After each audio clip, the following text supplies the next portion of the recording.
alone, unpartnered?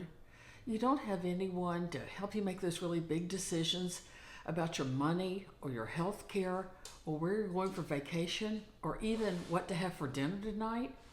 I just have one word to say to you. Congratulations. Does that sound mean? I don't mean it to sound mean, but I have never had any talent for marriage. I think I was one of those people who was just destined, probably always should have been single. And when I got divorced, I was 39, and I remember being in the lawyer's office, and he said, I need to know, is there someone else on the horizon? Have you left your marriage for, because of some other relationship? And I said, no, I'll never remarry. And he laughed, and he looked at, his paralegal, and she laughed, and he said, everybody says that, but you're young, you'll remarry. I never had the slightest desire to remarry. I have that t-shirt. I'm delighted to have been married. So glad to have my kids and, just my ex-husband's a great guy. None of that. It's not like anything terrible happened. It just doesn't suit me. In some real profound way, it just doesn't suit me. But a lot of my friends are married, and a lot of them are even really happily married. And, they talk about that it's great to have somebody with them, and they love making co-decisions, and there's just something about having another beating heart in the house and just all the advantages of being married. So I always say, oh, well, if God forbid anything happens to fill in their husband's name, I guess you'll want to remarry. And they all say the exact same thing. Hell no. What is going on? Why all of a sudden are men more eager to be married than women? It didn't used to be that way, or at least we weren't told it used to be that way.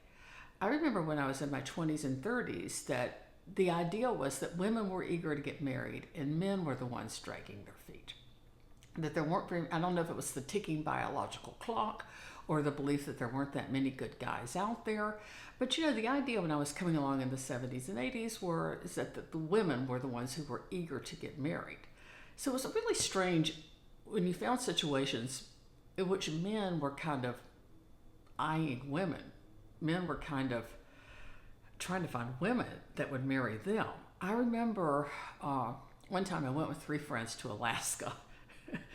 And if you ever fear that there is not enough open space in the world, go to Alaska. It will calm down your fears of overpopulation like that. And if you ever fear that there aren't enough men for all the women in the world, go to Alaska, because dear God, the men still outnumber the women there a lot. So we were sitting in this bar, and it was strange. We'd walked into this. It wasn't like a dive bar. It looked like a normal bar. And we walked in, we sat there for a while, and we started looking around, and we're like, we're the only women in here. Tons of men, they were staring at us. The only other woman was the owner who was behind the bar. So we kind of ended up sitting at the bar just to kind of be near a little bit more estrogen. It was a little weird. And she was talking about how a lot of women come to Alaska looking for husbands because the numbers are just so much in their favor. And she was kind of looking around at the guys who looked like they just rolled off the fishing boat or worse. And she said, yeah, Alaska, the odds are good, but the goods are odd. I'll never forget that. But at some point, it seemed like things changed. And I really feel like now, in 60s and 70s, that I know more men who are eager to remarry or get married than I know women. And I think it's interesting that the tables have kind of turned. And I hate the word, I really do hate it. I used it as a joke at the beginning of the video, but I hate it when you're described as alone, because I wouldn't want to be alone either. I don't think anybody wants to be alone. I'm talking about being uncoupled. And I think that women are better at being uncoupled than men are, at least women of a certain age. And I've given that a lot of thought. I think there's several reasons for it. Why we have more of a talent for being single than our guy friends do.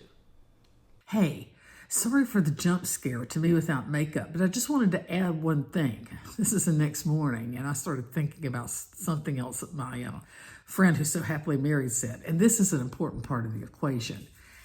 The reason that she is glad she got married at 27 but reluctant to get married at 67 is just that when we're younger, we're more flexible, we're more adaptable. We can kind of begin to build our lives around somebody else's, and if we have to change things, they're not as embedded. It doesn't feel like as much of a loss. We're kind of like Jello when we're in our 20s. You can pour us into a container of any shape and we will assume that shape. But she said she's set in her ways now and she likes it. So the idea of adapting to someone else all over again, their kids, their grandkids, the way they go about their day, how they handle their own money, it just seems too overwhelming at this age. And she said she's in a rut. And I don't think she is in a rut. I think what happens when you're older is you're in a groove. And it's a groove of your own making, and the odds are you like it. So it's just harder to think about changing everything for somebody else, not like it was in your 20s. So I wanted to add that. Happy now, Cindy? I think a large part of it is that women have more in-depth friendships than men do.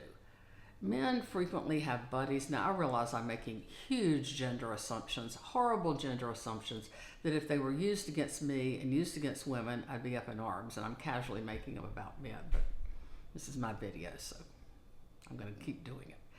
But I don't think that male friendships are often quite as in-depth or as conversational as women. Men kind of tend, I think, sometimes to meet and do things together. But women really hash it out, and we're good at having each other's backs. We're also good at structuring our day. We're good at creating ritual around day and purpose. I think men, when they retire, frequently aren't that good at being home on their own with no schedule whatsoever.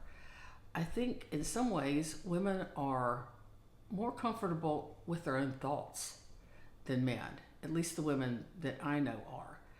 And I think in some ways, women are just maybe a little tiny bit better at reality than men. Okay, just go ahead, pound me. Pound me for the gender assumptions. I deserve it. I like guys. I've always had a lot of guy friends. I was super close to my dad. I'm close to my son. In high school, I had tons of guy friends. I still do. So this honestly is not a male bashing thing. It's just an observation. A friend of mine, well, actually, she's an older woman who I don't know very well, but she said, "Well, I'll tell you why men want to get remarried. They're looking for either a nurse or a purse." And I don't think that. I thought it was funny. I'll quote it, but I don't really think that. But I do think that men, a lot of times, are looking for women to kind of help them structure their lives. And the reality of being older is that we're all restructuring our lives when we no longer have children or jobs to automatically structure them for us. And that, I think, is the real crisis, not loneliness or being uncoupled. It's kind of not knowing what the shape of your day is unless there's someone else there to kind of help you shape it. So, bottom line, I'm assuming that most of the people that are watching this are women. I don't know why. That might not even be an accurate assumption. But if you are a woman who is entering your 70s uncoupled, don't feel bad about it. About 40% of women and about 27% of men enter their 70s without a partner. The discrepancy in the percentages is because there's just more of us. Another thing we're better at doing is outliving them. So the just reality is there's more women our age than there are men. So there's definitely more single women. But a lot of women end up single. Even those that spend the bulk of their lives married, their husbands sometimes predecease them in death or late life divorce is definitely a thing. So the odds are many of us will end up kind of uncoupled. But the good news is, women, we're really good at it. So if you agree, subscribe. If you disagree, subscribe. If you agree, leave a comment. If you don't, well, go ahead and leave a comment. I can take it. This is Kim Wiley with Getting Bolder. Thanks.